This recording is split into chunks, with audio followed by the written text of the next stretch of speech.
Bienvenidos a todos, buenas tardes y muchísimas gracias por acompañarnos. Da gusto ver un auditorio tan nutrido, tan amplio y tan ansioso de escuchar seguramente una charla que, como el tiempo nos marcará el final, habrá que ponerle el punto final, pero seguramente que disfrutaremos y algo aprenderemos, porque en las presentaciones, en los actos culturales, hay que aprender, reflexionar, y para reflexionar venimos aquí mucho. Y vamos a venir a reflexionar con Joan Coscubiela, que yo creo que todos ustedes le conocen, y si no, aquí se lo presento. Bienvenido, muchísimas gracias. Un auténtico placer tenerte aquí. Te agradecemos muchísimo, además, que vengas a compartir tu libro, porque no deja de ser siempre un acto muy generoso, ¿no? Habrán sido muchas horas frente a folios, ordenador, dígase ahora, me imagino, ¿no? Ordenador, sí. Y todo eso, darle forma, que no es fácil, y ofrecerlo de una manera totalmente, bueno, pues altruista, ¿no? Así que muchísimas gracias y gracias por venir a compartirlo con nosotros.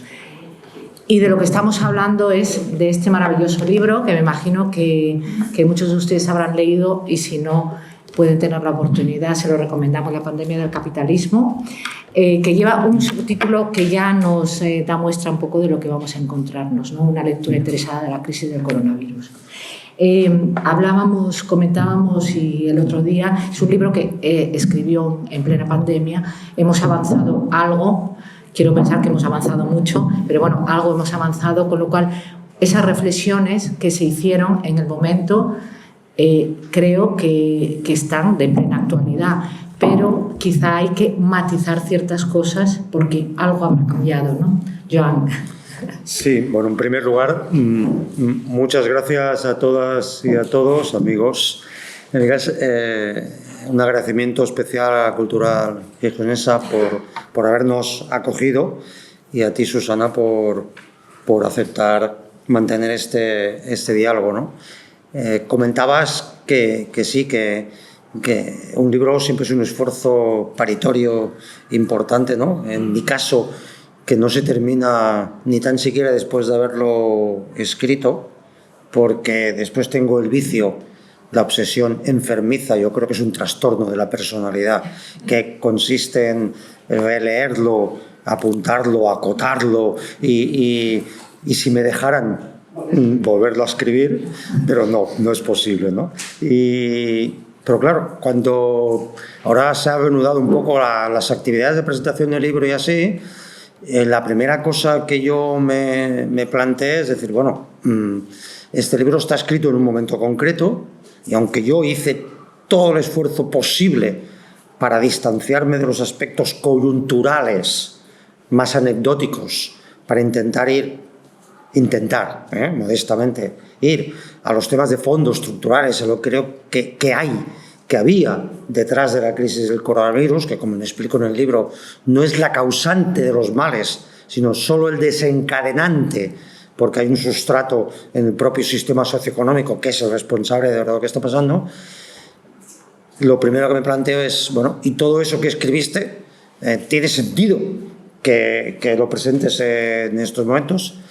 Y bueno, después de repasarlo, de acotarlo, he llegado a la conclusión de que, desde mi punto de vista, claro, entonces cada uno de vosotras y vosotros lo podréis valorar, de que sí tiene sentido, sabiendo que además hay cosas que han quedado desbordadas por la realidad.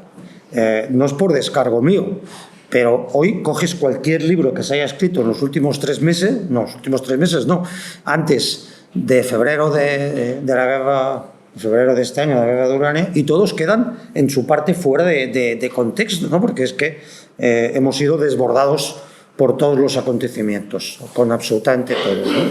Pero en los aspectos, yo diría, estructurales, sí continúa sirviendo. Claro, cuando yo analizo, por ejemplo, y me planteo hacia dónde va la Unión Europea, si va hacia la descomposición, a la implosión, o va a un reforzamiento, ahora yo, desde mi punto de vista, ya puedo afirmar que creo que, con todas las dificultades, las insuficiencias, las miserias, las contradicciones, incluso a veces las cosas vergonzosas de algunos de los comportamientos que se dan en el ámbito de la Unión Europea, que en el fondo son comportamientos de los estados que forman parte de esa Unión Europea muchas veces, a pesar de todo eso, pues la verdad es que la Unión Europea ha hecho un paso de integración insignificativo, implícitamente federal, ¿no? Entonces digo, bueno, pues sí, vale la pena mantenerlo, ¿no? Pero claro, hay cosas que el otro día cuando lo volví a leer para este acto, que cuando analizas cómo evolucionará todo el tema de la crisis energética y cómo evolucionará todo el tema de los combustibles fósiles, ¿verdad? En el momento que yo escribo eso había un acuerdo bastante generalizado de que la caída del consumo era estructural de combustibles fósiles y que eso iba a provocar clarísimamente un cambio. El cambio en aquel momento es que estaban cayendo las empresas petroleras medianas de Estados Unidos, las especializadas en el fracking, en ese proceso tan brutal desde el punto de vista ecológico, pues estaban cayendo en picado. ¿Por qué? Porque la explotación vía fracking tiene unos costes económicos que no salían a cuenta con el precio del petróleo en aquel momento. Pues claro, todo eso, esa reflexión que en aquel momento era útil y posiblemente lo sea de nuevo en algún momento, eso ha saltado por los aires, ¿no? Bueno, pues vamos a ver, entre tú y yo, Susana, qué somos capaces de encontrar de lo que se mantiene en el libro estructural y si entre todos somos capaces de entender eso que, jugando con la editorial, le hemos llamado la pandemia del capitalismo.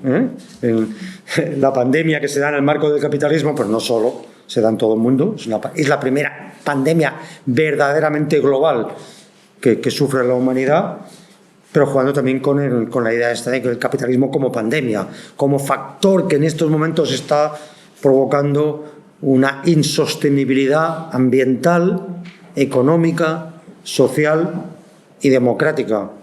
Ojo, por la edad, los que estamos aquí, llevamos 5 o 6 quinquenios los de menos y por lo tanto no nos dejamos engañar fácilmente.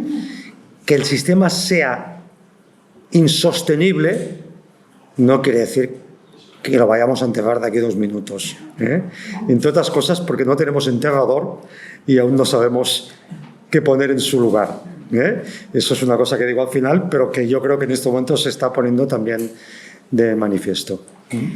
Bueno, decía que muchos conocerán, o casi todos, a Joan. Entre muchas cosas que hizo, fue secretario general de Comisiones Obreras de Cataluña entre el 95 y 2008, fue diputado por iniciativa por Cataluña Verdes entre el 11 y el 15 y también sacó tiempo para de todo eso. Escribió el libro Empantanados, una alternativa federal al soviet cambrista, y Familia y Trabajo. Aparte fue abogado laboralista y profesor de Derecho y sobre todo observador del mundo y de la realidad, ¿no? Y entre su observación aquí está este libro, ¿no? Yo le comentaba el otro día y quiero volver a preguntarlo. Al inicio ya del libro él habla de dudas, dice la palabra duda, habla de compartir, habla de reflexión, todo eso vinculado a esto, a la pandemia. Y yo creo que quizá son palabras que se han utilizado mucho, ¿no? Compartir, echar de menos, dudar, reflexionar, culpabilizar. Son palabras que quizá ya queden unidas un poco a ese tiempo, ¿no? Indisolublemente. No sé si injustamente, porque al final cuando pasa algo siempre tenemos que echar la culpa a alguien. Y esto me viene al hilo también de, al final se hizo muy mal, se gestionó muy mal toda la pandemia. ¿Quién la gestionó muy mal? ¿Qué se podía haber hecho? Es fácil culpabilizar. Sí. Vamos a ver. Primero, me encanta dudar y además intento huir de gente que no duda. Suelen ser muy peligrosos o peligrosas, porque fijaros bien que la duda es la base del método científico, que es el que nos ha hecho avanzar y por tanto desde ese punto de vista, y me encanta dudar, sí. Digo a veces en broma, que yo, no en broma, sino un poco así informalmente, que yo soy yo, mis circunstancias, que en buena parte son comisiones obreras, mi vida, mis contradicciones, que las tengo, y los que no las tienen, esos aún son más peligrosos que los que no dudan, y mis dudas. Entonces, el libro, de hecho, está en una buena parte escrito desde esa aproximación de la duda. Es decir, hay todo un apartado, si lo veis, que plantea una serie de interrogantes de qué va a pasar, ¿no?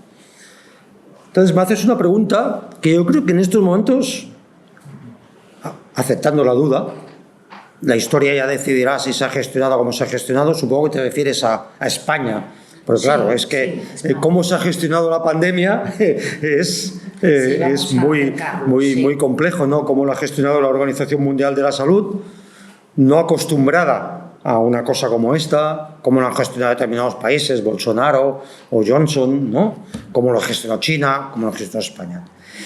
Claro, fijaros bien, yo creo que en general en España se ha gestionado francamente bien. ¿Se podía haber hecho mejor? Seguro. Pero fijaros bien una cosa, es decir, es un hecho, es un acontecimiento de una magnitud desconocida. Y por lo tanto, desde esa perspectiva, no hay nadie que supiera cómo abordarlo. No sé si os acordáis que al principio, como se creía que la transmisión era por vía del contacto, nos hacían ir con guantes.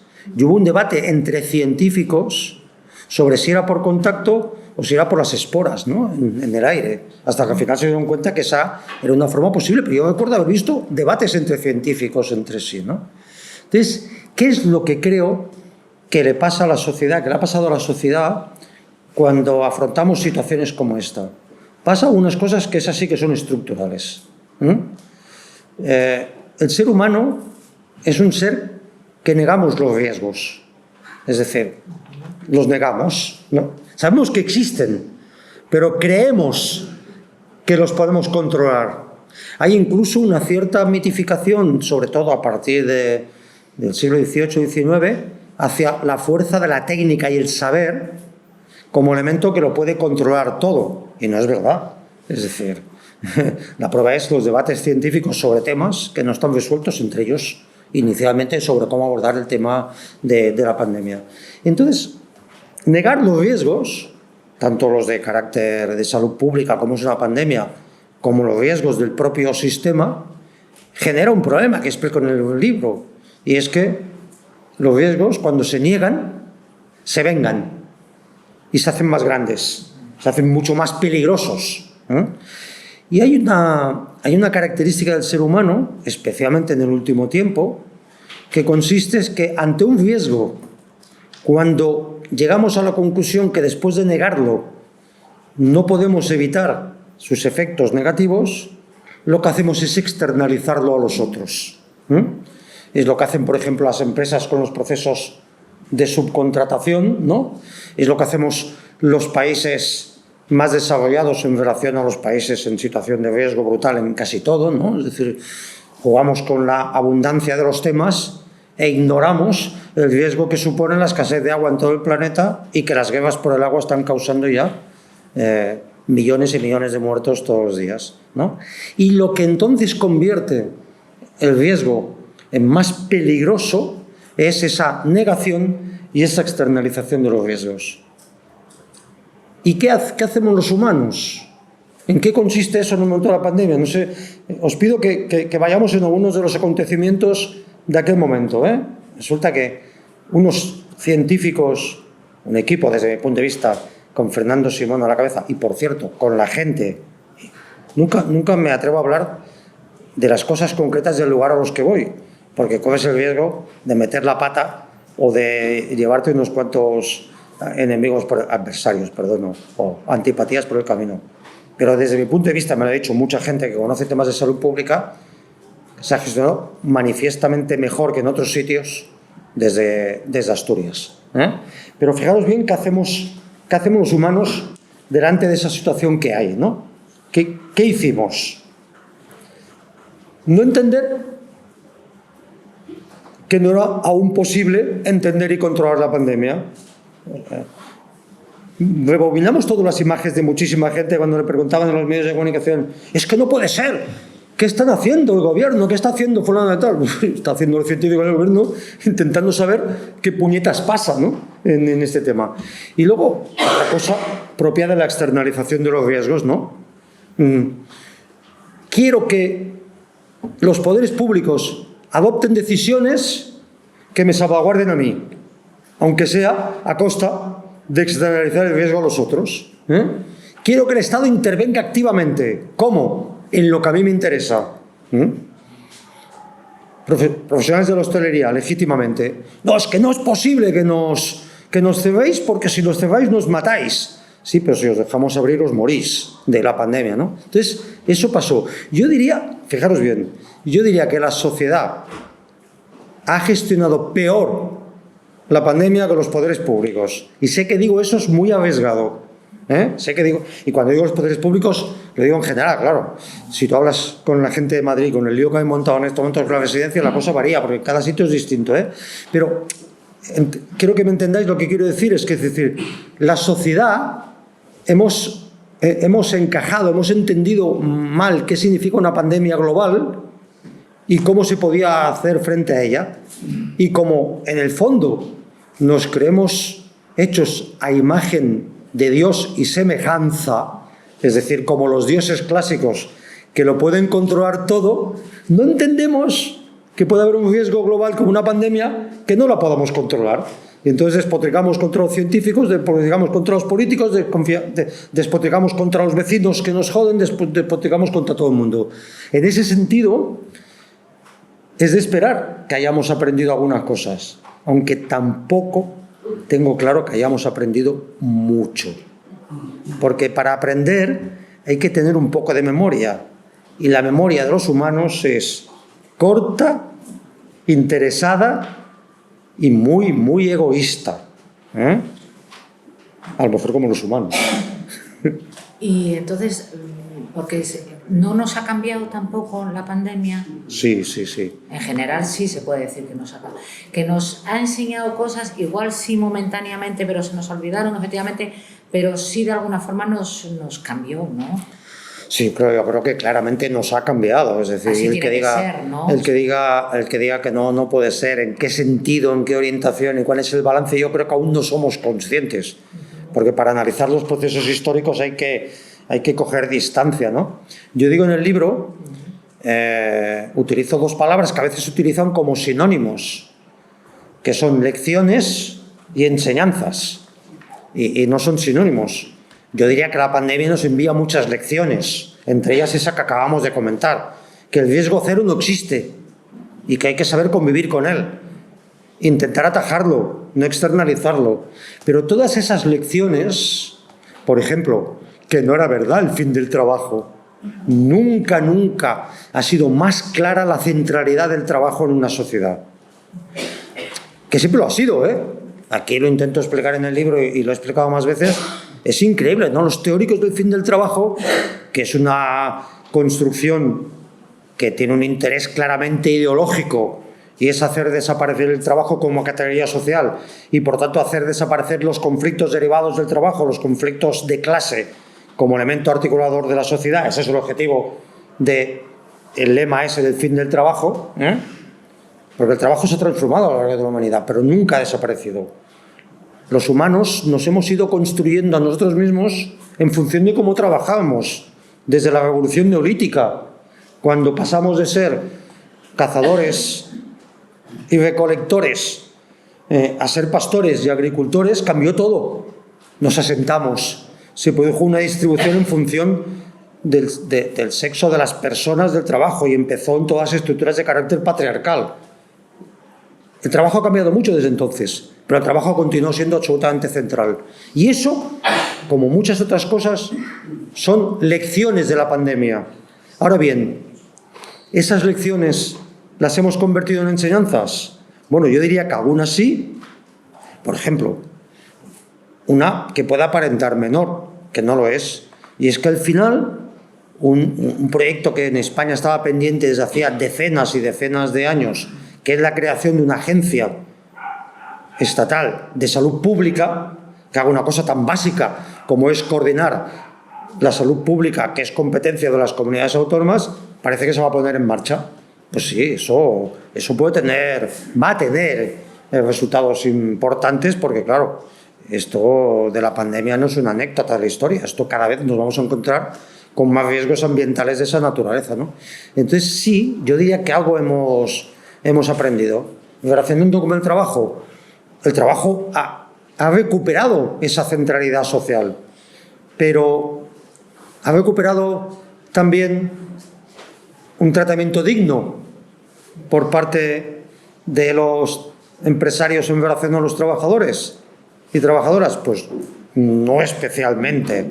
Es decir, me sobran aplausos y me faltan mejoras de condiciones de trabajo, ¿no? Pero eso tiene mucho que ver también con el fariseísmo de la sociedad, ¿eh? Y luego has citado la última palabra, porque me han metido tantas palabras que es para otro libro, que es el de la culpa, Somos hijos. De aquí, las ideologías son muy importantes, pero casi todas son muy jóvenes, incluido esa ideología que compartimos con mi admirado Víctor Díaz Cardiel, que para los que no sabéis está aquí, me lo acabo de encontrar. Hoy es un día luminoso para mí. Vengo a Gijón a preparar un libro, me encuentro con todos vosotros y vosotras, pero resulta que alguien me avisa que me lo voy a encontrar en el mismo hotel. Y exactamente, intento salir y él intentaba entrar. Y nos cruzamos. Entonces, incluso la ideología que compartimos con Víctor Díaz Cardiel es muy joven. Y antes de esa ideología han habido otras cosas, a veces muy parecidas, de Víctor, religiones, ¿eh? Y detrás hay una cosa que pasó en el mundo y a veces pasa desapercibida, que es el zoroastrismo. Esa manera de ver el mundo de hace 5.000, 6.000 años, que dividía el mundo entre la verdad y la mentira, la bondad y la maldad. Y desde entonces el poder siempre ha utilizado la culpa como gran estrategia ideológica de control social. Lo estamos viendo en estos momentos constantemente. Buena parte de los que estáis aquí no os vais por la noche a casa con un sentimiento, un remordimiento brutal. No. Qué vergüenza, ¿no? Pensionistas privilegiados que por culpa vuestra vuestros hijos y vuestros nietos están en la puta miseria de la precariedad. ¡Qué manera de culpabilizar a la gente con derechos! Eso es la culpa, ¿no? Pero eso, claro, eso no se han inventado los que ahora sacan la estrategia del negacionismo de clase, porque el conflicto no es de clase, el conflicto es generacional, según ellos. La culpa forma parte de la historia de la humanidad. La culpa es el gran instrumento de dominación social. Si tú consigues que una población se sienta culpable, la empiezas a tener dominada. Y eso también se ha jugado durante la pandemia. Quizás. Muy buena, Susana. Hay cuatro bloques con sus capítulos, ¿no? Y precisamente hay que... Bueno, aquí no va lineal, ¿eh? Aquí como todo esto es una tormenta de ideas. Susana tiene permiso para cortarme. Es muy prudente y no lo hace, pero si no lo hace, porque es soy muy peligroso. No, al final tendremos... Por cierto, al final efectivamente va a firmar libros... O sea que no hay ningún problema, que nadie se apure, que ya lo tenemos hablado y dijo que por supuesto, que él en eso y en otras muchas cosas no es negacionista, ¿verdad? Estamos en la cuarta dosis ahora. ¿Qué te parece el negacionismo? ¿Qué te parece que todavía esas voces? Estamos de atrás para adelante, porque yo quería ahora ir al principio, pero bueno, ¿qué? Más que qué me parece el negacionismo, que a lo mejor los que... De negacionismos hay muchos y muy diversos, por supuesto, ¿no? Pero antes hablaba del negacionismo de clase, que pasa desapercibido, porque hay el negacionismo de la crisis climática, que ese lo conoce todo el mundo y nos lo recuerda ese vicepresidente de Castilla y León cuando va a Europa a hacernos avergonzar a todos los españoles de atender en un ámbito público a una persona como él. Pero hay muchos negacionismos, ¿no? Pero a mí, más que qué me parece el negacionismo, me interesa mucho que intentemos reflexionar entre todos de por qué en estos momentos determinadas formas, diversas formas de negacionismo están cogiendo fuerza, ¿no? Están cogiendo fuerza. Y yo me atrevo a sugerir que pensemos en unas cuantas, desde la duda, por supuesto, ¿no? Fijaros bien que lo que caracteriza los últimos años, los últimos decenios, hemos tenido crisis provocadas por el terrorismo global, la crisis de la gran recesión, la de la pandemia, la crisis de la guerra de Ucrania, muchas crisis pequeñas, porque entre ellas se enlazan, que es lo que me permite a mí hablar de una crisis más constante, ¿no? Estas crisis yo creo que están generando en estos momentos reacciones que son lo determinante, ¿no? Si alguna cosa caracteriza, yo creo, en estos momentos el mundo actual, es la gran capacidad de generar miedos. Miedo a todo. Miedos a la situación económica de la gente que está en precario, miedos a perder expectativas, porque hay veces que es gente que no pierde condiciones materiales, pero pierde expectativas, ¿no? Que es lo que está pasando en términos generacionales, ¿no? A mí me han explicado que eso siempre iba para arriba, porque el progreso siempre es lineal descendente, y ahora resulta que a mí me toca, cuando me toca a mí, eso no viene, ¿no? Miedos a que nuestras identidades se debiliten, más del macho ibérico, por decirlo algo así, el macho carpeto betónico, ¿no? Miedos a los otros.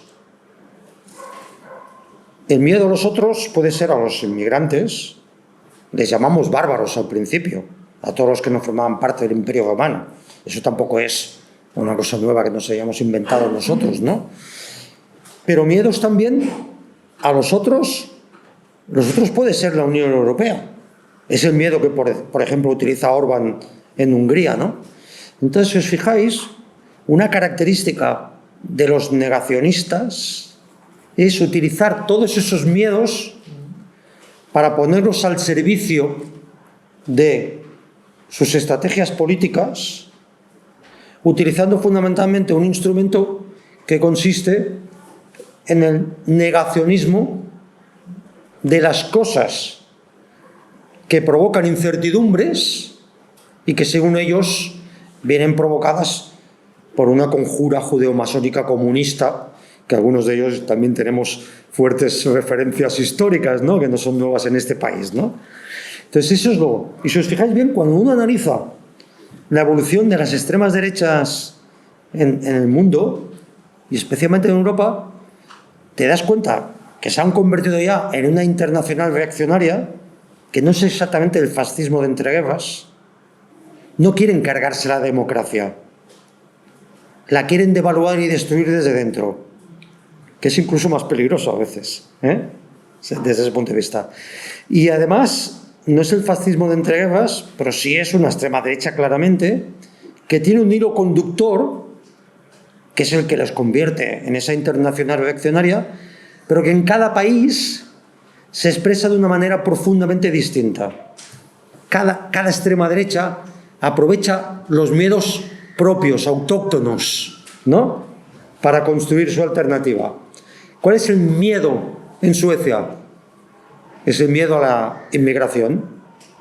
Entonces, como en Suecia y los países nórdicos han construido un potente estado social del bienestar, que con todos sus cambios nadie se atreve a tocar, ni la derecha cuando gobierna, la extrema derecha no impugna el estado social, el estado de bienestar. Sencillamente crea una nueva figura, lo que se ha llamado el welfare chauvinista. El welfare, el estado social, pero solo para nosotros, no para los otros que vienen a robárnoslos, ¿no? Italia, un ejemplo. ¿Os acordáis que la primera liga, la Liga Norte, la del Bossi, amigo de Puigdemont, ay, se me ha escapado, resulta que ¿cómo construyó el miedo de los italianos? ¿Cómo construyó el miedo de los italianos? El miedo de los del norte ricos, hacendosos y trabajadores, a los del sur, pobres y vagos. Pero eso se demostró que tenía poco recorrido, porque para ganar las elecciones en Italia había que tener el voto de los del norte y desde el sur, y eso no funcionaba. Llega Salvini y dice: ¿qué puede unificar el miedo de los del norte y los del sur? No el miedo entre ellos, vamos a buscar un tercero que pague el pato, los inmigrantes, de nuevo otra vez, ¿no? Entonces, el negacionismo, a mí me interesa más que para poder combatir una cosa, se llame fascismo, se llame extrema derecha, se llame negacionismo, lo primero básico que hay que hacer es entenderlo. Yo utilizo mucho una expresión que me ocurrió una vez y la repito, que es que para transformar la realidad el primer paso es entenderla, porque si no la entiendes y lo que es peor, niegas la realidad, no solo la transformas, sino que la refuerzas. Hay gente que con toda buena fe del mundo plantea luchas sin entender la realidad social en la que se mueve. Y cuando esa gente con toda buena fe del mundo hace esa cosa, en vez de transformar la realidad, lo que hace es reforzarla, ¿no? Entonces, eso es una de las cosas que yo creo que la izquierda en general, las fuerzas progresistas, las fuerzas liberales en el sentido más noble de la palabra, el que tuvo el liberalismo a sus inicios, no ese liberalismo al servicio de un intervencionismo de Estado. ¿Os habéis dado cuenta qué trampa nos han hecho? Les llamamos neoliberales a los que son ultraintervencionistas de clase, claro, pero nos han engañado hasta en el lenguaje, ¿no? Entonces, para abordar el negacionismo, lo que es importante es entender por qué nace ese negacionismo puesto al servicio de la extrema derecha 2.0, ¿no? Que a mí me gusta mucho la expresión acuñada por Stephen Forti, un amigo italiano que ha escrito un libro precioso, por cierto, que os recomiendo, muy bueno, sobre eso. Hablamos. Se puede aplaudir aquí. Bueno, hoy es un día que... Es que cuando estoy a gusto se me escapa y entonces soy muy espontáneo. Digo, si me veis orgasmear, es que está aquí Víctor y encima me aplaude, ya es... No lo dije al principio, pero se pueden hacer preguntas, intervenciones, no solo al final, ¿no? Sino en cualquier momento, si hay algo que se quiera preguntar. No los animes mucho, que los conozco. Y... Sí, pero vamos, tengo aquí el reloj para ir midiendo. Bueno, siempre digo, por favor, vamos a apagar los teléfonos, ni me acordé, pero bueno, si suena... Nos apagamos sobre la marcha.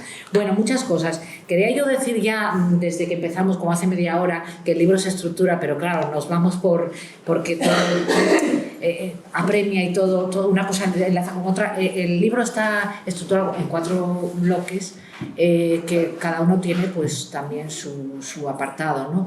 Y además es que empieza por el principio, como tiene que ser, que es el antes del COVID, ¿no? O sea, parece que ahora todo es culpa de esta crisis sanitaria, ¿no? Pero claro, había antes, bueno, estamos hablándolo ahora, hay antes, entonces hay toda una reflexión sobre ello, ¿no? O sea, no estamos aquí ahora mismo porque hace 2 años pasó, no, es que habían pasado muchas cosas, muchas otras vidas y muchas otras pandemias también. No sé si se puede comparar esta pandemia con otras anteriores, posiblemente me dirás lo que ya dijiste antes, que hay que dejar que pose un poco la historia para hacer esas comparaciones.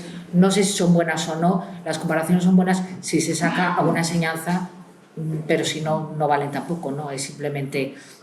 Bueno, pues de antes de COVID, de la pandemia de este tiempo, es un poco el primer bloque que tiene muchos apartados, hablamos en el montón que sea. Luego, digamos que es uno del que estamos hablando también, que son las enseñanzas, ¿no? Es un poco el segundo, yo lo hice así a mi manera, en otro se habla de la crisis de la democracia y luego ya finalmente de la utopía de un nuevo pacto civilizatorio, lo dije bien, sí, que es más o menos hacia donde nos encaminamos, ¿no? Vamos, yo hay muchas cosas que quería preguntar. Hablas de picos en información, pobres en conocimiento, dices en un momento determinado, ¿no? Ricos, perdón. Sí. Ricos en información, pobres en conocimiento. Redes sociales. Eso está desvirtuando todo, por un lado, quizá mucho, desvirtúa muchas cosas. Y por otro lado, en un mundo en el que la comunicación invade todo, parece ser que es cuando más incomunicados, más solos estamos. Vivimos en una continua contradicción el ser humano, ¿no? ¿hacia dónde avanzamos? ¿Cómo podemos ir subsanando esto? Si estás de acuerdo conmigo, a lo mejor me dices que todo lo que estoy diciendo yo no tiene ninguna base. Pero en un mundo en que tenemos mucho más a nuestro alcance, muchos más instrumentos, ¿nos encontramos más solos? O si parece que se visibiliza más y muy desinformados, ¿no? No estoy de acuerdo contigo. Lo que pasa es que, os habéis dado cuenta, me hace preguntas que dan para varios libros y encima piensa que yo soy el oráculo, ¿no? En la entrevista que me hizo y que sale publicado en el Diario Comercio, que se lo agradezco, al final me pregunta, ¿y qué crees que pasará con Ucrania? Y a mí me salió así, de manera auténtica.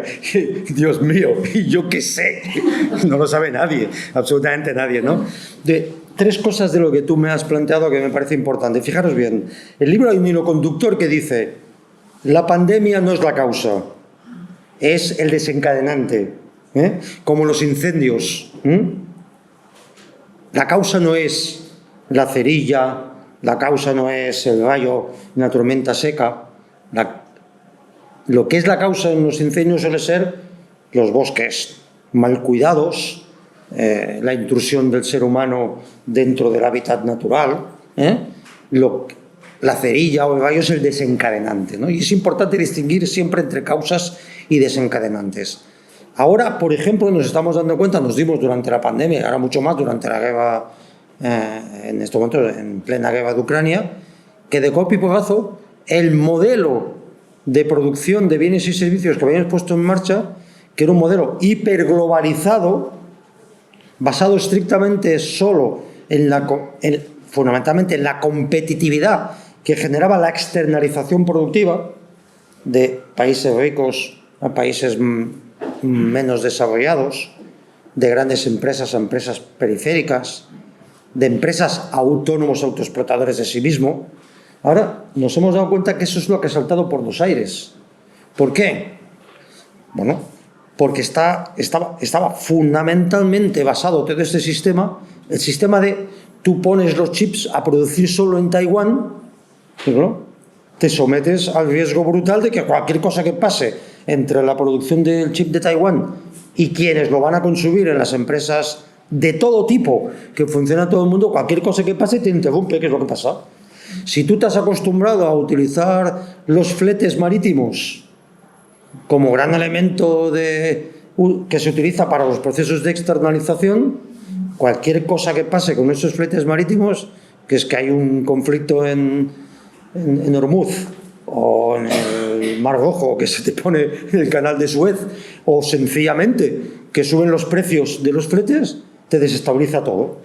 Entonces, lo que ahora tenemos que ver, a ver si somos capaces de convertir esas lecciones en enseñanzas, es que todas esas crisis, la crisis de la gran recesión, que es una crisis que rompe el sistema que se había construido y que genera un desequilibrio entre acreedores y deudores, ¿no? Se privatiza cada vez más esferas de la economía que se sacan de la sociedad y de los poderes públicos y se dan al mercado, y cuando la sociedad necesita hacer cosas va a buscar dinero al mercado y el mercado se lo pone a unos precios en muchos casos insostenibles, ¿no?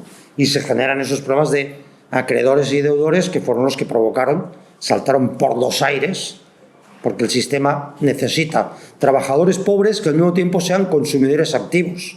Claro, eso es imposible. Bueno, no era imposible, se lo inventaron con el endeudamiento y el endeudamiento saltó por los aires, ¿no? Entonces todo eso ha saltado por los aires y ese es el reto que tenemos ahora delante nuestro. Y por eso, como yo he dicho antes que yo soy en mis circunstancias y mis circunstancias son las de comisiones obreras, cuando haces un libro de esto siempre te encuentras con lo siguiente, ¿no? Y es, primero protestas, pero después de la protesta tiene que venir la propuesta, ¿no? Entonces es la parte del libro que más cuesta, la cuarta. Dice, y ahora hay que decir qué hacer. Dice, por Dios. Y yo qué sé, me pongo a darle vueltas a la cabeza y entonces cuando intento hilvanar cosas que he leído, que he ido reflexionando, no sé qué, vamos a ver. El capitalismo está ante esa múltiple crisis. Es una crisis de sostenibilidad, Es decir, espero que se resuelva pronto lo de Ucrania, pero vendrá otra. Porque en el fondo, el terrorismo global, la gran recesión, la pandemia, la guerra de Ucrania, solo son los desencadenantes, los que ponen en evidencia, los que nos dejan en cuadro al conjunto de la sociedad en ese tipo de insostenibilidad, que es una insostenibilidad múltiple. Al menos tiene 4 patas: ambiental, económica, social y democrática, ¿no? Entonces, hay que intentar construir una alternativa a eso. ¿Cuál es el problema? A principios del siglo XX, alguien creyó que esa alternativa sistémica global la tenía. Ahora, espero que nadie de los que estéis aquí os enfadéis si digo que esa alternativa global no existe. No existe, nos guste o no nos guste, no existe. Es así, en la historia nos lo ha enseñado. Incluso en algún momento la que parecía existir nos llevó a un callejón sin salida con algunas consecuencias importantes. Entonces, ¿qué quiere decir eso? ¿Que estamos ante el fin del capitalismo? Posiblemente no. Pero entonces la pregunta es, ¿y de qué hablamos cuando hablamos de capitalismo?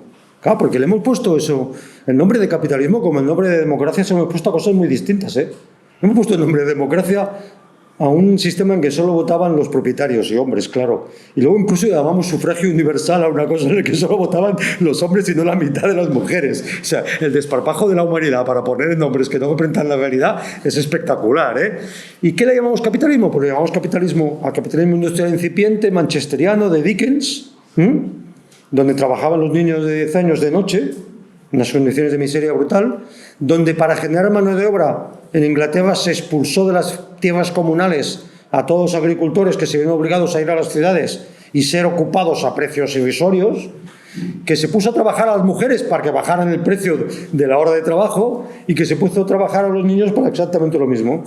Y le llamamos capitalismo a una cosa a los que los sindicatos lo regulaban en el Código Penal.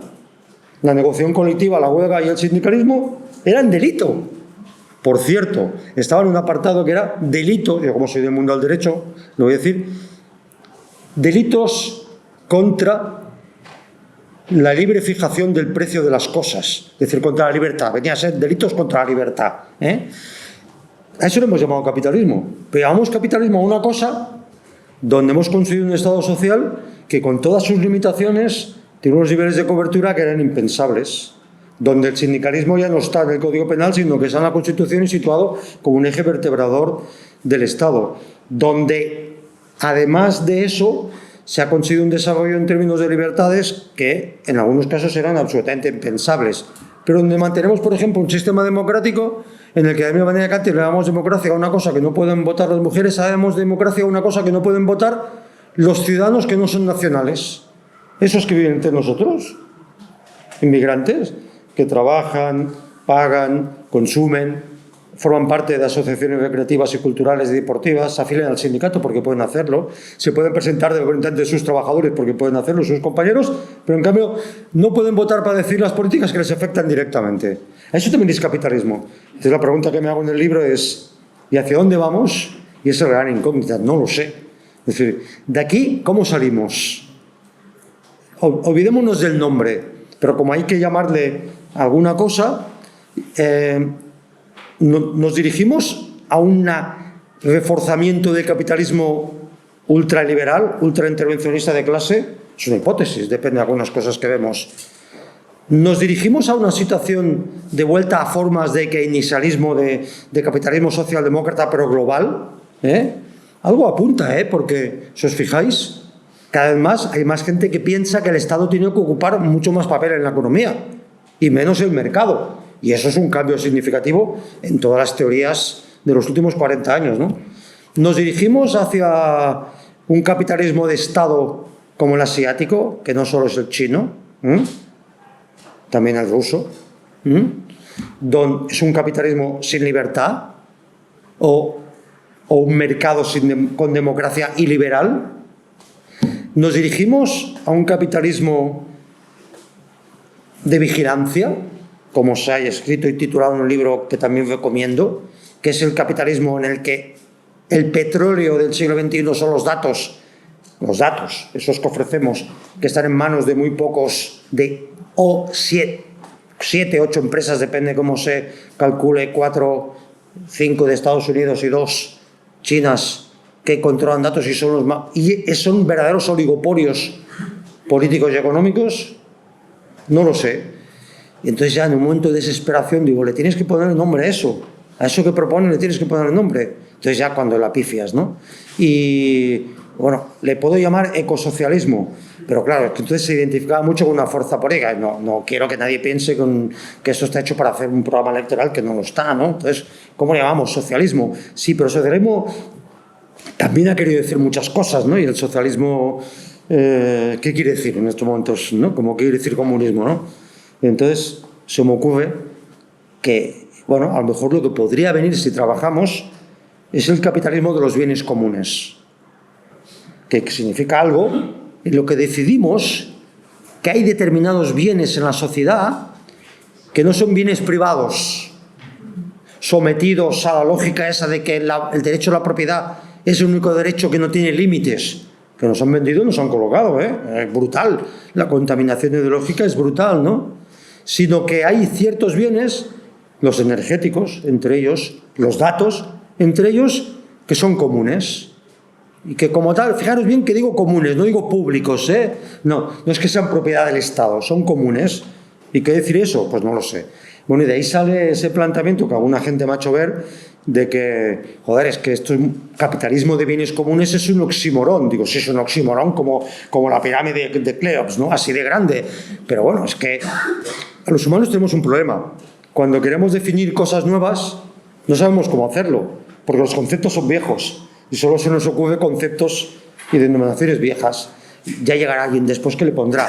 Pero no sé si soy capaz de transmitir la idea. La idea de que muy probablemente no estemos ante una cosa que se veía en el siglo XX y luego no pasó, que es un sistema que sustituye globalmente al otro, sino ante una nueva mutación de eso que hemos llamado capitalismo, que no tiene nada entre ella, que puede llevarnos a una situación mucho peor y puede llevarnos claramente a una situación en la que gobernemos esos bienes comunes que son las claves de la felicidad del siglo XXI. Y eso no está escrito, como nunca en la historia. No es determinista. Eso lo vamos a hacer los humanos con toda la complejidad que tiene el momento. ¿Cómo? Ahí sí que ya me paré. El libro, afortunadamente, me había gastado las páginas que me había dado el editor y me dijo, ¿no puedes escribir más? Digo, menuda alegría me das, porque tengo que continuar concretando un poco más, entonces sí que ya la cago más aún. Hablamos antes del trabajo, de lo que cambió también este tiempo. ¿Hay unas mayores desigualdades sociales? ¿También se abrió una brecha mayor o simplemente se visibiliza más? ¿O las dos cosas? Muy oportuna. Las dos cosas. Fijaros bien, el otro día me preguntabas en la entrevista, y un poco me lo insinuó más hoy, ¿ha salido algo bueno de esta crisis? Siempre sale, de las crisis siempre sale algo bueno. De todas maneras, eso, que las crisis son oportunidades, suele hacerlo los ganadores de las crisis, casi nunca los perdedores.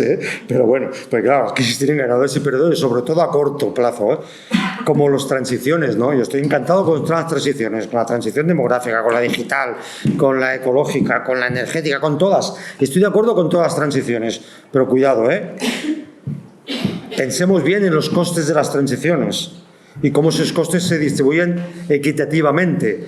No sé que de estas transiciones salgamos peor. Entonces yo creo que lo que ha pasado en estos últimos años como consecuencia de esas crisis es que ha aumentado de manera brutal la desigualdad de rentas y de riqueza. Eso hay que matizarlo, porque siempre que dices eso te sale algún partidario muy forofo del sistema y te dice, eso no es verdad, porque en China no sé cuántos han salido de la pobreza. Sí, de acuerdo, y en India, y en otros países, pero ojo, no confundir desigualdad con pobreza. Es decir, es verdad, en esos países ha habido mucha gente que ha salido de la pobreza. Pero hay dos datos que en este momento ya nadie niega, que tanto a nivel global como dentro de cada país, incluso de aquellos países donde han sacado más gente de la pobreza, la desigualdad ha aumentado. En China hay una desigualdad brutal, entre clases sociales, entre el este y el oeste. Lo que en Europa es norte y sur, en China es este y oeste. Está clarísimo. Entonces, hay un este rico y un oeste fundamentalmente muy pobre, que es donde el que saca gran parte de la inmigración interna y externa, ¿no? Entonces, es espectacular, es brutal el aumento de la desigualdad. Hay una parte positiva, y es que por primera vez la desigualdad ha emergido. Era un monstruo oculto, era la parte del iceberg que no se veía, y mira que es grande, pero no se veía. Si miramos ahora todo lo que se escribió hace 20 años, la desigualdad no estaba en la agenda social, política y mucho menos mediática del país, ni tan siquiera en la agenda científica. Sí, había un tal Atkinson, que fue el primero que empezó a estudiar la desigualdad, pero claro, lo leían cuatro farits, que decimos en Cataluña, 4 científicos, pero nadie más. Y se ha conseguido, gracias a gente como Atkinson, como Piketty, como mucha gente, se ha conseguido que la desigualdad haya entrado en la agenda política del país. Y eso es la primera cosa, porque lo que no existe no se cambia.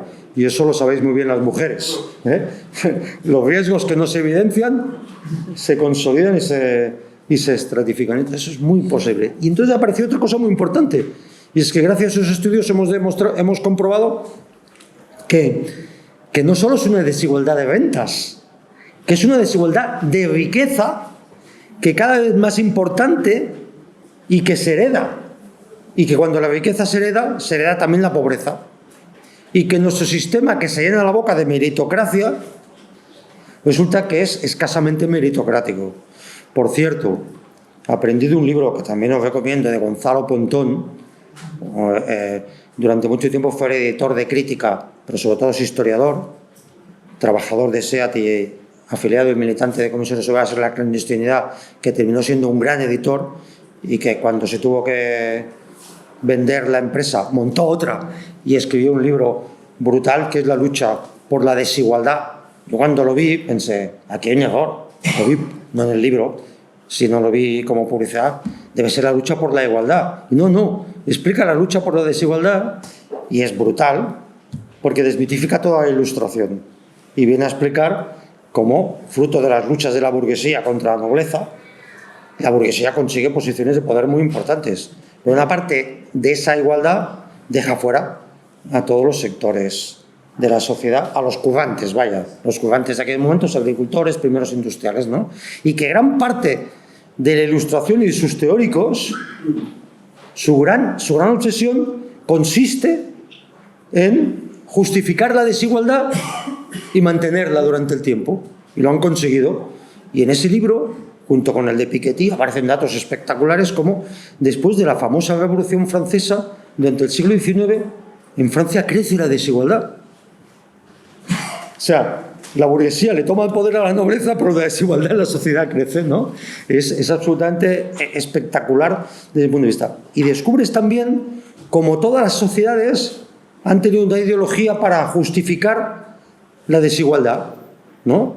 Es brutal escuchar a Adam Smith, el teórico del liberalismo, explicar en sus papeles por qué el esclavismo era necesario. El argumento es muy sólido. Es que para mantener estas explotaciones necesitamos gente muy barata. Es de cajón, ¿no? Pero bueno, desde el punto de vista. Y entonces, claro, si os fijáis bien, la meritocracia es la ideología que, junto a la culpa, legitima la desigualdad. Porque hay desigualdad, pero la sociedad te da la oportunidad de que tú luches para superarla. Y si no la superas, es por tu culpa. Nosotros ya lo hemos hecho todo. Hemos puesto a tu alcance los mecanismos meritocráticos. Si tú no los has utilizado, eres tú. Porque eres muy torpe o muy gandulo o muy no sé qué, muy vago, ¿no? Entonces, eso es así. Entonces, lo más positivo en estos momentos, hemos conseguido meter la desigualdad de renta y de riqueza en la agenda política. Ahora solo hace falta que la convirtamos en políticas concretas. Consigamos que este país entienda que es una fiscalidad fuerte, que limite la riqueza, que la devalúe en su transferencia por generaciones y que la ponga al servicio del conjunto de la sociedad. La desigualdad de riqueza va a continuar aumentando y con la desigualdad de riqueza va a continuar aumentando la desigualdad de rentas. Porque gran parte de la desigualdad de rentas en este momento está provocando por la desigualdad de riqueza, que es una gran fábrica de desigualdad que hemos sacado juntos en eso que hemos hecho hoy en el periódico. Entonces eso es importante, por eso es tan importante la batalla por la fiscalidad en estos momentos en este país. y esperemos que no sea solo una batalla táctica entre ricos y pobres, porque es una de las batallas que nos va, que si la damos bien, la izquierda la da bien, es la que determina hacia qué tipo de capitalismo vamos, ¿eh? Ya me conformo con que no tengamos un sistema alternativo global. Creí en él, no ha venido, ya he llorado mucho, ahora hay que hacer otra cosa. Entonces, la batalla por la fiscalidad es brutal. Piketty hace una cosa en su libro que salió muy provocador y como siempre la gente se queda, sobre todo tus compañeros y compañeras, se quedan en la anécdota, lo descalificaron por eso, que es un impuesto que grave, en vez de afinar la herencia, o sea, la grave al principio y decir, vamos a ver, a todo el mundo que tenga un determinado capital le voy a poner un impuesto y ese impuesto lo voy a repartir en el conjunto de la sociedad. Y va a ser, me parece que habrá una cantidad del 70%, que suena como una variedad. ¿Qué más da el 70%? Es igual, como si quieres ser el 10%. Al principio ya empiezo. Pero se trata eso, se trata de, al que tiene riqueza, gravarle para que haga aportación, pero gravarle también para que la transmisión de esa riqueza no se convierta en transmisión de la pobreza, que es lo que está pasando en estos momentos en nuestras sociedades. Entonces sí, han pasado cosas positivas. Se puede aplaudir, sí. Se puede aplaudir. Bueno, no voy a preguntarte por Ucrania, pero sí te voy a preguntar por Cataluña. Bueno, pero vamos a ver, porque además habla aquí... Lo de Cataluña es un poco más fácil que lo de Ucrania. Estoy entrenado y además sé lo que pasa. En lo de Ucrania, sinceramente, desgraciadamente... Bueno, sí que sé que ha habido un país que ha invadido otro, eso es indiscutible. Luego a partir de aquí las cosas son tremendamente complicadas, ¿eh? Y no lo sé y lucho constantemente para encontrar información que sea eso, información y no contaminación, ¿no? Pero lo de Cataluña, que es más pequeño, lo tengo más cerca, lo conozco directamente, de eso ya me atrevo a hablar un poquito más. He publicado un artículo, aprovecho para hacer publicidad del diario.es, he publicado un artículo en el periódico que se llama En Cataluña nada es lo que parece. No lo pierdan. Nada es lo que parece. Sí. Pero continúa siendo así, ¿eh? O sea, continúa siendo así. No se ha acabado. Nada es lo que parece. Leer y cuando penséis que habéis entendido lo que pasa, preguntaros, ¿y eso que parece que pasa? ¿Es lo que pasa o solo lo que parece? Solo lo que parece. Pues aquí hablas de Cataluña, pero bueno, volvemos al principio también, desde que el libro se publicó, se terminó, algo más pasó, consecuencia un poco de lo esperable. ¿Qué podemos decir de Cataluña? Luego te pregunto de Asturias. Bueno, podemos decir muchas cosas. Una parte las explico en el artículo de hoy, por tanto sí. me las ahorro, y así hago publicidad de mis amigos del diario.es, del cual soy socio. Y es importante. Antes hemos pasado por alto los medios de comunicación. Es decir, la democracia se basa fundamentalmente en dos cosas. En los sistemas de elección de los representantes. La democracia es un método, tal como la concebimos, representativa. Está muy bien hablar de las democracias asamblearias que se inventaron en Atenas, pero claro, eran poquitos y además solo unos. Los plebeyos no estaban... Los esclavos ya no. Pero los plebeyos tampoco, los patricios. Pero además eran pocos. Claro, no es lo mismo la democracia para hacer experiencias como las que se pusieron en marcha en algunas ciudades para decidir cómo hacer las inversiones, que eso es una cosa que se puede gobernar bien, a intentar gobernar unos conflictos que tienen unas dimensiones globales como los que tenemos en estos momentos. Yo, de momento, no sé, no creo que se haya inventado algún tipo de democracia que no sea representativa. Eso es una parte, el sistema de representatividad, y la otra es la formación de la opinión pública. Y la formación de la opinión pública se hace a través de los medios de comunicación. El problema de los medios de comunicación no es nuevo, existe desde que nacieron.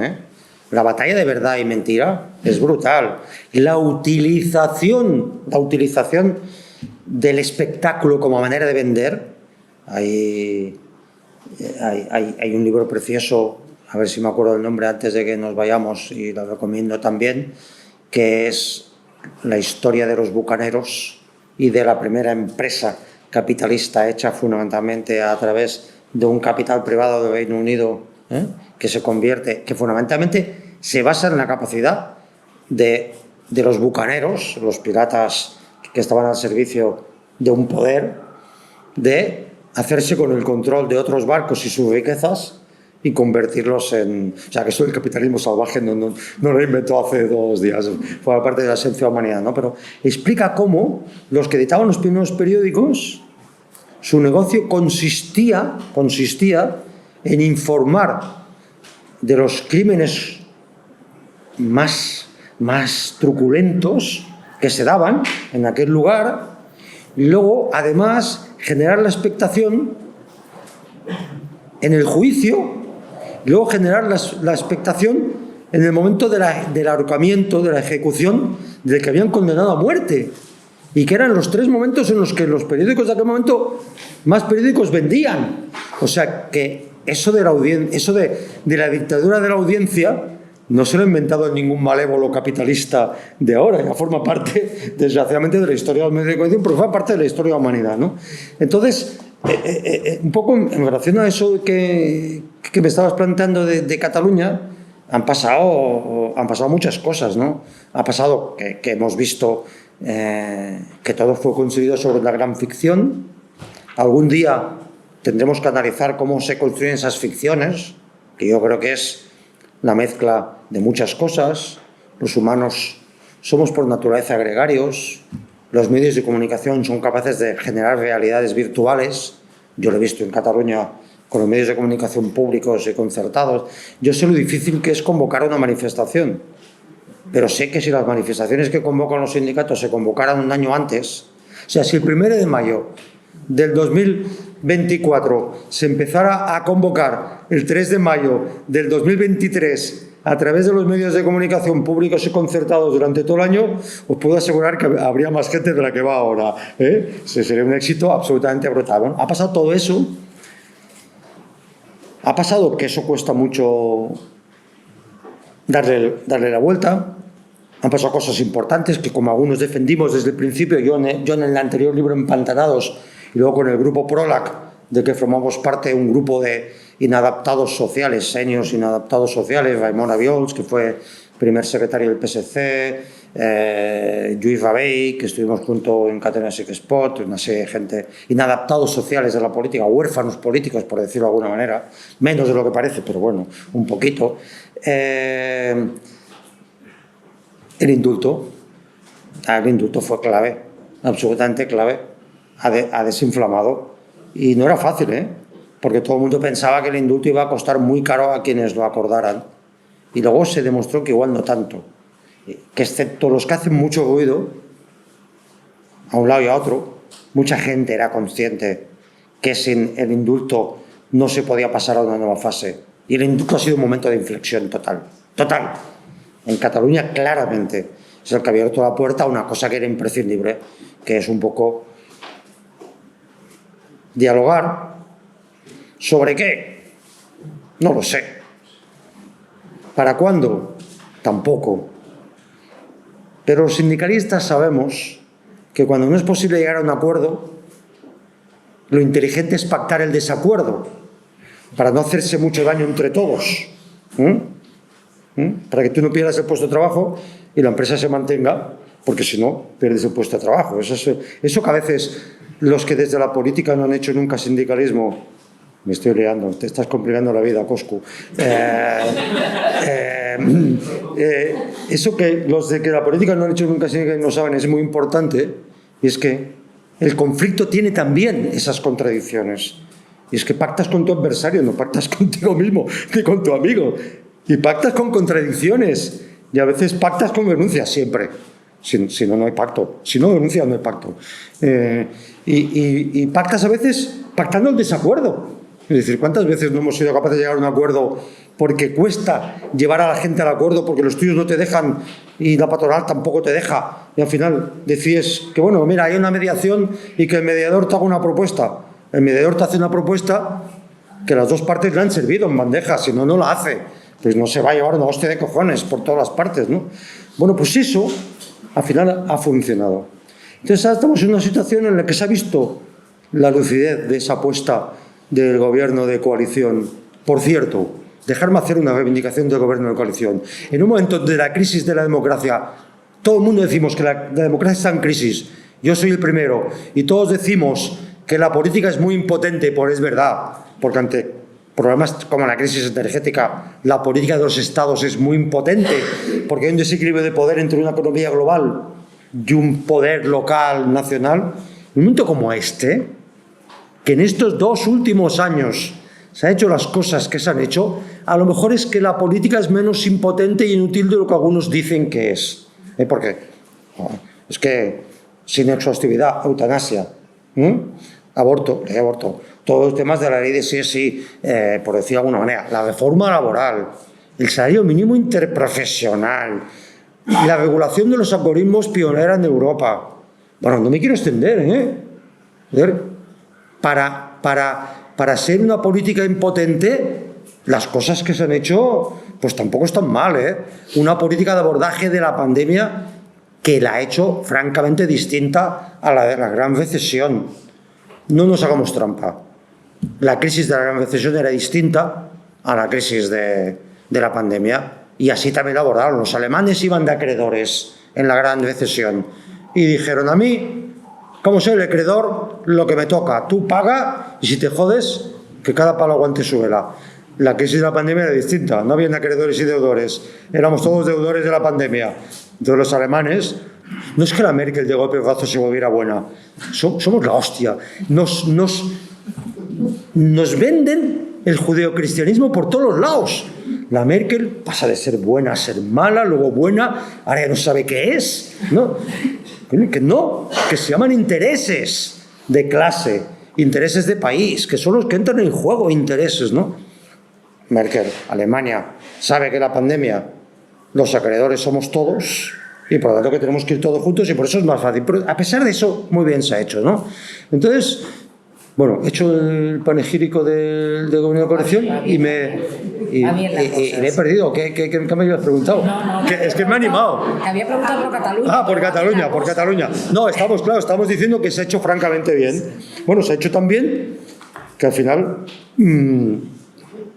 una cosa que era ficticia ha petado, que es la famosa unidad independentista. No es verdad, lo que he explicado muchas veces en el libro Empantanados, en este lo vuelvo a repetir y en el artículo de hoy, no es verdad de que el objetivo fundamental de Junts y Esquerra fuera la independencia. Las bases independentistas sí, lo que determina eso, la espoleta que lo pone en funcionamiento en el 2012 por Artur Mas, lo que hace que vaya creciendo, es lo que se ha llamado una pugna insomne entre Esquerra y Junts, bueno, convergentes, no convergentes, posconvergentes, justconvergentes, los diferentes nombres que han ido adoptando hasta ahora, y Esquerra por el control y la hegemonía del nacionalismo en Cataluña. Es muy antiguo eso pasó ya en los primeros años del siglo XX. Cualquier que conozca un poco la historia de Cataluña sabe que pasó exactamente eso, E incluso pasó dentro de Esquerra, donde habían de republicanos, donde habían dos almas. La Esquerra de Estat català, que tenía incluso verdaderos aparatos de control fascista de las calles, así, los hermanos de Las, no tenía nada que ver con la izquierda de Companys, amigos de Francesc Layret, el Noi del Sucre, una izquierda claramente de izquierdas vinculada al movimiento sindical, ¿no?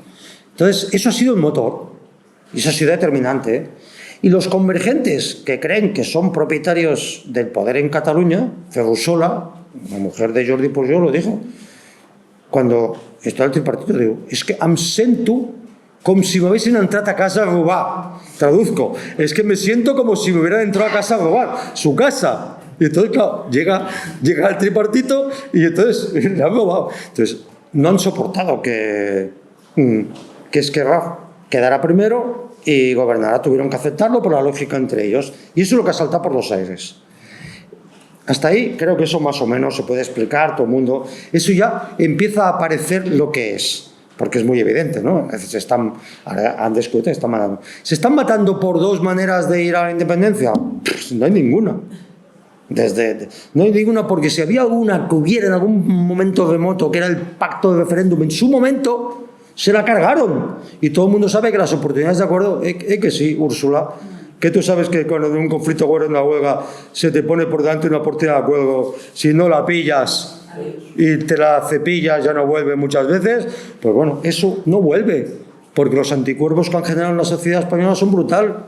Ciudadanos se dispara y Vox nace a partir del 2012. No digo que sean culpa, pero son hijos de ese momento, clarísimamente, y del momento mundial que comentábamos antes. Pero la peculiaridad nuestra tiene que ver con eso. Aquí el enemigo para mucha gente es Cataluña, los catalanes, ¿no? Es decir, eso vas por Santander y ves en los casoplones, aquellos que hay delante de la playa, unas banderas más grandes que los casoplones, ¿no? O sea que es brutal, un patriotismo increíble, ¿no? Entonces, hemos llegado hasta aquí. ¿Y ahora qué? Que es lo que intento explicar en el artículo de hoy.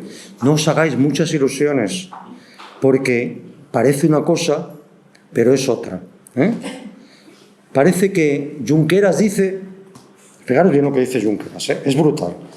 Junqueras dice, no, yo no quiero negociar los presupuestos con los del PSC porque son los culpables de la represión. Oye, que si no iba a ser por el PSC y los comunes, por el PSOE y el gobierno, estaríais en la cárcel, ¿eh? Decir que no, que os ha metido en la cárcel una sentencia, pero el indulto lo acordó el gobierno. Es decir, pero ¿cómo puede ser tan zafio para decir eso? Pero engancha a la gente, porque a la gente le gusta tener un culpable, aquí en el que le cuelga el San Benito, ¿no? Y dice, por eso no negociamos los presupuestos, diga así. Y los queremos negociar por Junts. La verdad es que hoy le llamo el cardenal Mazarino. ¿Sabéis quién es el cardenal Mazarino, no? Es un personaje brutal de la historia europea, brutal. El cardenal Mazarino es un señor cardenal, como su nombre indica, que estaba al servicio del Vaticano en las guerras con Francia. Lo hizo tan bien, que pactó el armisticio con los franceses. Y lo hizo tan bien, que los franceses lo ficharon. Adoptó la nacionalidad francesa y terminó siendo el sucesor de Richelieu. Casi nada. Es decir, pues me atrevo a decir que Junqueras es nuestro cardenal Mazarino, ¿eh? Y entonces simula y disimula, y está haciéndonos creer que está en esa fase. ¿Y qué pasa ahora? Pues que parece que la cosa se desbloquea, pero no es verdad. ¿Por qué? Porque Esquerra ha hecho un trayecto muy largo para llegar hasta aquí. Y ahora ya tiene la mayoría en el espacio independentista. Y su objetivo es hacerse con todo el espacio y crear en Cataluña el Scottish National Party, el partido único. Absolutamente legítimo, ¿eh? No lo estoy criticando, o sea, pero forma parte de eso, ya está. Y ha puesto la primera piedra, a lo mejor va a conseguirlo, pero claro, los otros están en una posición complicada, ¿eh? Es decir, que los otros tienen medio Junts que está diciendo, y ahora yo, ¿qué hago en mi pueblo? ¿Qué hago? Los de la Diputación se los han arreglado, ¿eh? Porque en la Diputación Junts y PSC continúan gobernando. Y por cierto, en los ayuntamientos hay pactos de todo tipo de gente que dice que se odia y no se puede ver. Se odia y no se puede ver, pero pero es así, porque la vida es así. Porque es que no lo critico, es que es absolutamente legítimo, es normal que haya ese pacto de la Diputación y otras cosas. ¿Y entonces por qué? Porque Esquerra no va a querer. Algún dice, no, eso se abre las puertas al tripartito. Ah, sí, muy bien. ¿Y cómo? ¿Qué tripartito? ¿Y quién hace Pascual Maragall aquí? Claro, el tripartito se da unas circunstancias muy concretas, ¿eh? Con unos equilibrios de representatividad muy distintos. Con un PSC en un momento determinado, con iniciativa sí, con Esquerra sí. ¿Y ahora quién? No. O sea, ¿va a haber un tripartito con un presidente de Esquerra y el PSC va a ser el viaje que ha hecho así? Bueno, es posible. Solo dudo. ¿Va a haber un tripartito con un presidente del PSC y alguien, un vicepresidente de Esquerra? Es posible, pero dudo. ¿Qué quiere decir eso? Pues que no están maduras y aún no os las podéis comer. O sea, que están verdes, creo, esa es mi opinión, está verde. ¿Qué ayudaría? Bueno, ayudaría otra cosa. La posición de Junts hubiera sido francamente distinta. Yo pensaba de verdad que un profesional de la política como Jacobo de un Pino y un pujolista en el mejor sentido de la palabra, que es Turull, iba a hacerse con el control de la situación, porque de hecho le había ganado la partida a Borràs 2 veces. Cada vez que han ido a debates internos se los ha ganado, pero cuando ha entrado en juego el elemento emocional tan potente, nos ningunean los de Esquerra, y además la pugna insomne ha dejado heridas, y sabéis que las heridas fratricidas son las más bestias que hay, ¿eh? Es decir, uno uno al contrario le tiene manía, pero al que odia es al hermano, al que le ha robado el plato de lentejas, a ese lo odia a matar, ¿no? Entonces ha jugado con eso y parecía que Puigdemont se había ido de vacaciones. No, está pendiente de resolver su situación, que no es fácil, pendiente de lo que decidan en los tribunales europeos. Y Borràs está pendiente de los tribunales por otras cosas, que también está un poco quemada porque cree que no la han protegido en sus tejes-manejes, ¿no? Entonces, a lo mejor desinflamaría otra vez poder resolver los que están fuera del país, no en el exilio, los que están fuera del país. Lo de Borràs, eso no lo resuelve nadie, lo siento, es que eso no lo puede resolver nadie políticamente. Pero a lo mejor sí, ¿no? Pero eso también está verde. Y claro, yo entiendo, a quien se ha jugado las garrofas políticamente en España para el indult, no se le puede pedir que a las puertas de las elecciones después se la juegue por Puigdemont. Yo no se lo puedo pedir, yo no se lo puedo pedir, porque bueno, tanto estirar, a lo mejor se rompe la cuerda, ¿no? Entonces, bueno, lo que os quería decir es que está mejor, mucho mejor. Pero el gobierno tiene 33 diputados, aunque dice que ahorita 81%. Bueno, está muy bien, sí, está muy bien, pero ahora la votación ya veremos. Entonces, bueno, supongo que veréis por medio un escarceo, que Junqueras, que le gusta mucho jugar a buenos y malos, estudió durante bastantes años en el Vaticano. En serio, no lo digo en broma. Tiene una profunda... No, lo digo en sentido respetuoso con el Vaticano, Perdón. Oye, que un poder que tiene 2000 años en la espalda, un mequetrefe como yo no se va a poner ahora a ningunearlo, No, lo digo en el sentido más sincero de la palabra, ¿no? Bueno, va a hacer como que quieren negociar con Junts, no lo van a sacar, y a lo mejor un buen día, sí, pues hacen un acuerdo con Comuns y con el PSC, que han dicho que están dispuestos a hacerlo, está clarísimo, por lo tanto lo tienen fácil. Porque la prórroga yo no lo veo porque la prórroga es renunciar a tener la gestión de casi 3.000 millones de euros de los fondos comunitarios. Bueno, me he enrollado mucho, pero es que menos de Ucrania me habéis preguntado sobre todo. O sea, claro. Bueno, vamos a ir casi terminando antes de dar la palabra, pero bueno, yo quería sacarte otro de los conflictos, otro de los que no se ponen tampoco de acuerdo, que es el Poder Judicial. El poder judicial. Así muy el poder judicial se resuelve con dos ideas que creo que la ciudadanía no tiene clara. Primero, la división de poderes de Montesquieu está muy bien, pero al final se configura un poder judicial que es el único que no está sometido a un contrapoder, porque el equilibrio del poder judicial se establece dentro del Poder Judicial. A partir de la sentencia que dicta un tribunal puede ser revisada por otro tribunal superior. Y a veces se hace y a veces no se hace. Con lo cual, no aquí, sino en todo el mundo, fijaros lo que le pasó a Lula y en muchos otros sitios, se ha ido configurando una especie de poder judicial que no tiene contrapesos, contrapoderes. Yo recuerdo que si la democracia es algo, desde mi punto de vista, es un sistema de gobierno de la sociedad en la que todo poder, por pequeño o grande que sea, por grande o pequeño que sea, todo poder tiene un contrapeso y un contrapoder. Porque cuando hay un poder que no lo tiene, la democracia se desequilibra. Entonces, lo que tenemos es un poder judicial que en estos momentos se está configurando como un poder sin equilibrio, sin contrapoderes desde ese punto de vista. Segunda cuestión.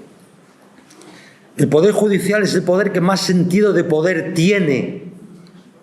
El error brutal que cometieron los dirigentes independentistas, y se lo dije antes de que pasara lo que pasó 1000 veces y no me hicieron caso, ni a mí ni a otra gente, que es que cuidado, que el poder judicial tiene un sentido de poder brutal y se ha visto. Y no lo gobierna ningún gobierno, por mucho que otros le echen las culpas a los gobiernos, es lo que hace el poder judicial. Tercera cuestión. En España ese Poder Judicial se arbitra a través de un Consejo General de Poder Judicial, cuyo sistema puede ser mejorable. Pero el problema no viene del sistema de elección, no nos engañemos. Tengo una cierta edad. el Tribunal Constitucional de este país ha tenido una etapa brillante, brillante. Ha sido el gran desarrollador de los derechos y libertades. Cuando las leyes aún no estaban desarrolladas orgánicamente, las libertades fundamentales, el Poder Judicial, yo lo conozco muy bien como abogado, como profesor, en el ámbito del derecho de trabajo, pero en todos.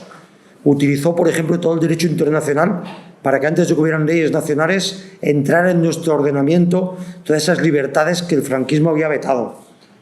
Y con este mismo sistema de nombramiento, el Tribunal Constitucional se ha ido degradando profundamente. Hasta tener sentencias como la que resolvió el recurso de inconstitucionalidad a la reforma laboral, que desde el punto de vista jurídico no se aguanta por ningún lado, y lo puedo decir porque el parizón que le pegó el voto reservado, el voto particular de las personas que votaron en contra, jurídicamente fue espectacular, ¿no? Entonces, claro, sí, se puede modificar el sistema de todo, menos para reforzar lo de que el Poder Judicial es el único poder que nadie lo controla. Y eso se llegaría así si resultara que se decidiera que todos los miembros del Poder Judicial se eligen entre los jueces. No, hombre, por Dios, no, es un poder democrático. Es que volvemos al sistema gremial. No, cada gremio elige a los suyos. No, no, es que estás ejerciendo un poder que supuestamente tiene el jefe del Estado, en su caso monarquía, es la república, lo estás ejerciendo en nombre de la soberanía popular. Por lo tanto, que van jueces, por supuesto, pero eso es una barbaridad. Lo digo, me parece muy bien que el gobierno se esté resistiendo a aceptar ese planteamiento, que no es verdad que venga impuesto por Bruselas. No es verdad de ninguna manera. Entonces, claro, lo que es inconcebible es cómo la derecha ha establecido, el PP ha establecido un relato con la connivencia de los medios de comunicación, de algunos medios de comunicación, que es brutal. Dice, no, dice, el problema es de los partidos políticos que quieren controlar el Poder Judicial. Vamos a ver. Oye, aquí los tránsitos de mayorías parlamentarias se han hecho todos bien, excepto cuando pierde el PP. Y no una vez, sino varias. Siempre, sistemáticamente, cuando el PP se hacen mal.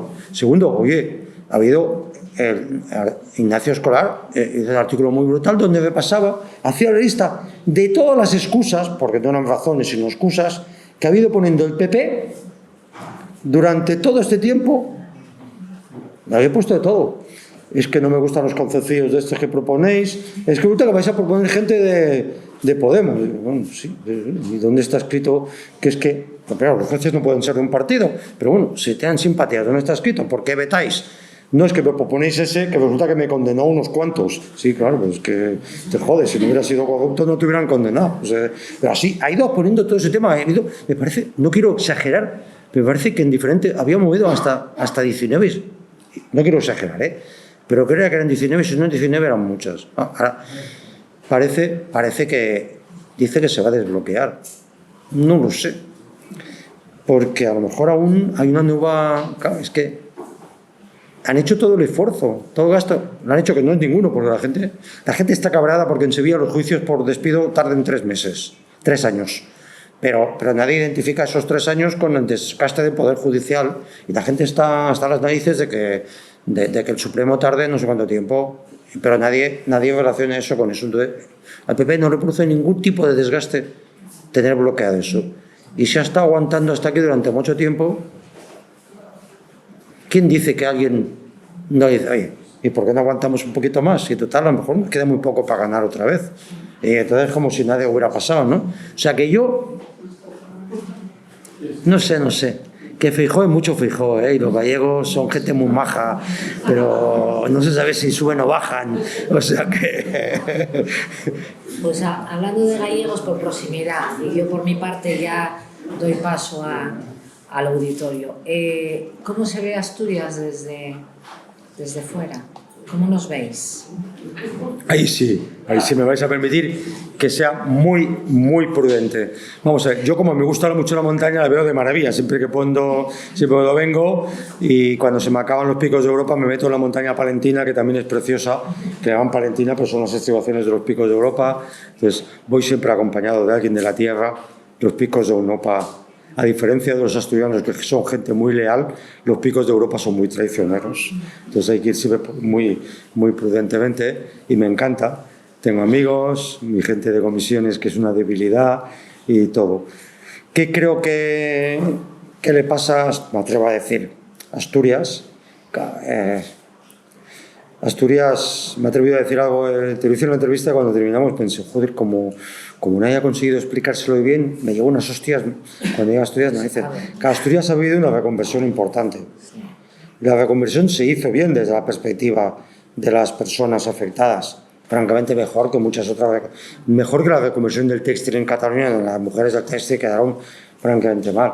Pero claro, las transiciones tienen costes no solo personales, los tienen también territoriales. Y aquí no os habéis recuperado territorialmente de esa transición. Y tiene un problema. Sois 1 millón de personas. Y eso es un problema.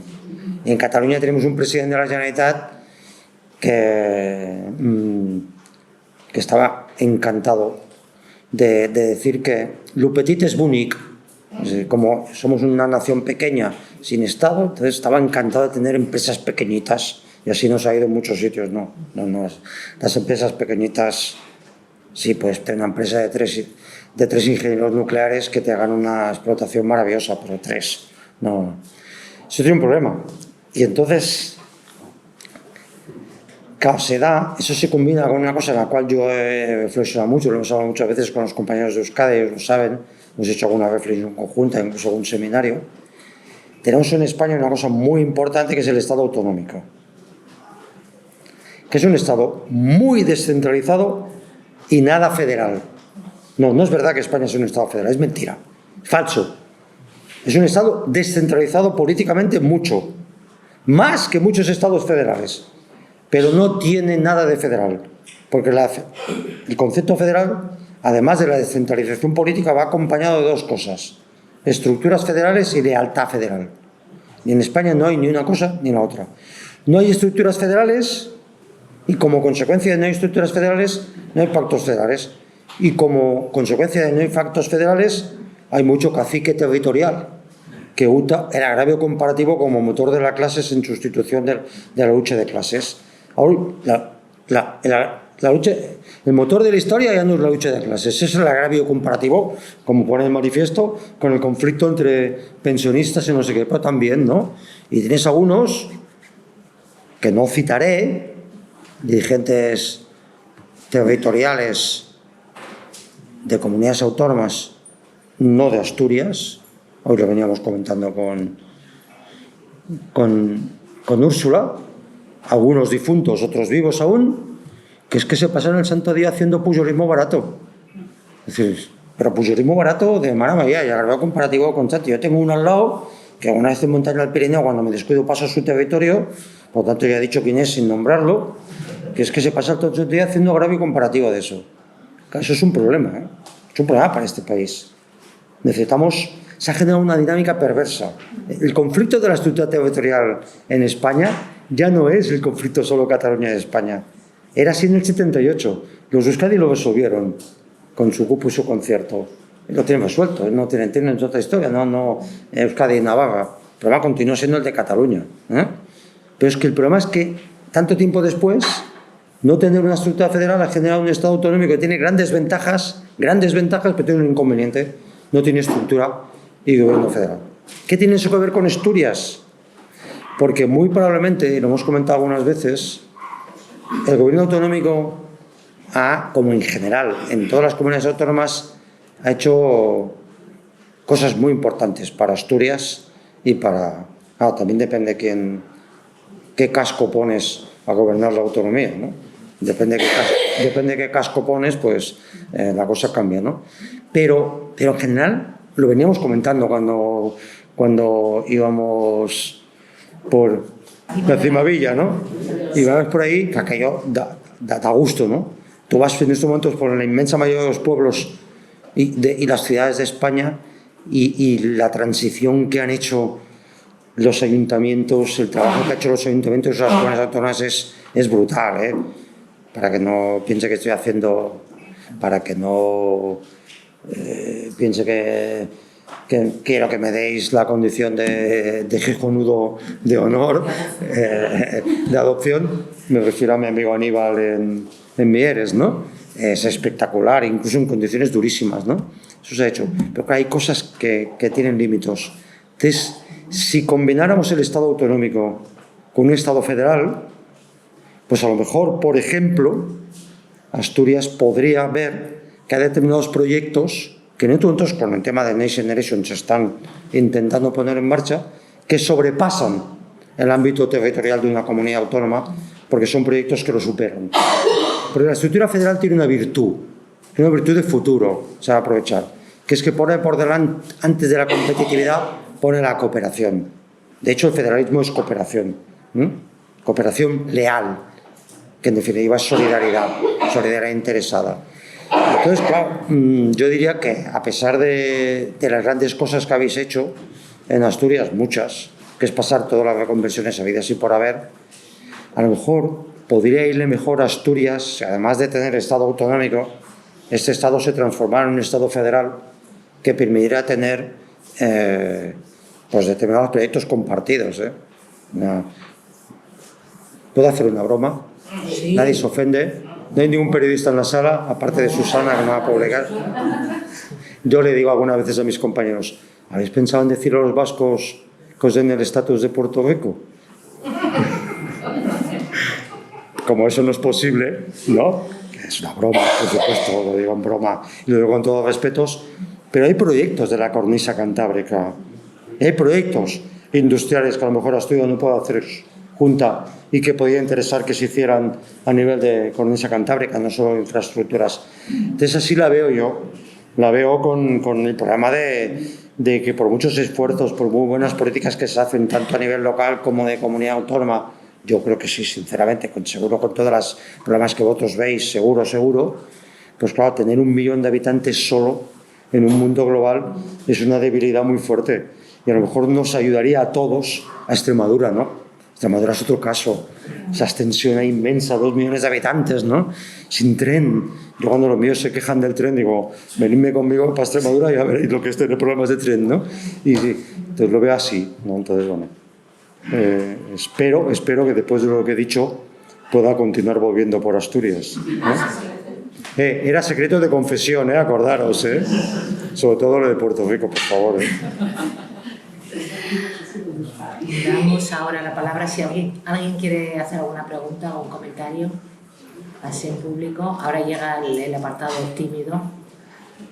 Luego cuando vengan a firmar te preguntarán. Lo hacemos. Pero bueno, cuando se está bien y cuando se escuchan cosas interesantes, qué rápido pasa el tiempo, ¿verdad? 1 hora y 45 minutos. A mí me van a echar, yo amo ir del periódico, así que... No ¿Por algo que he dicho yo? No, por haberme pasado... Aquí tienes un abogado laboralista, ¿eh? Me he quedado con tu cara y con tu número de teléfono. Bueno, todo esto de lo que se habló aquí, bueno, muchas cosas vienen reflejadas en el libro y muchas otras que no nos dio tiempo y que, bueno, tampoco tiene sentido contarlo todo, ¿no? En la primera cita. Es que si no, no compráis, coño. Exactamente, ahí quería llegar. Entonces, bueno, esperemos que hayan disfrutado, que hayan aprendido un poquito, por lo menos, y sobre todo que les dé pie para reflexionar, porque esto tiene mucha amiga. Y además es el mundo en el que vivimos, para bien o para mal, pues es lo que tenemos. Y quizá pues soñemos con cambiarlo, pero para eso hay que conocer, ¿no? Así que, bueno, yo por mi parte puedo decir que es un auténtico placer haberte tenido compartido aquí. Por supuesto, también muchas caras conocidas, muy bueno, se portó muy bien el público, todos, ¿no? Además, sobre todo porque ahora van a aplaudir sin que lo digamos, entonces, bueno, es un añadido. ¿Qué te puedes quedar aquí ya?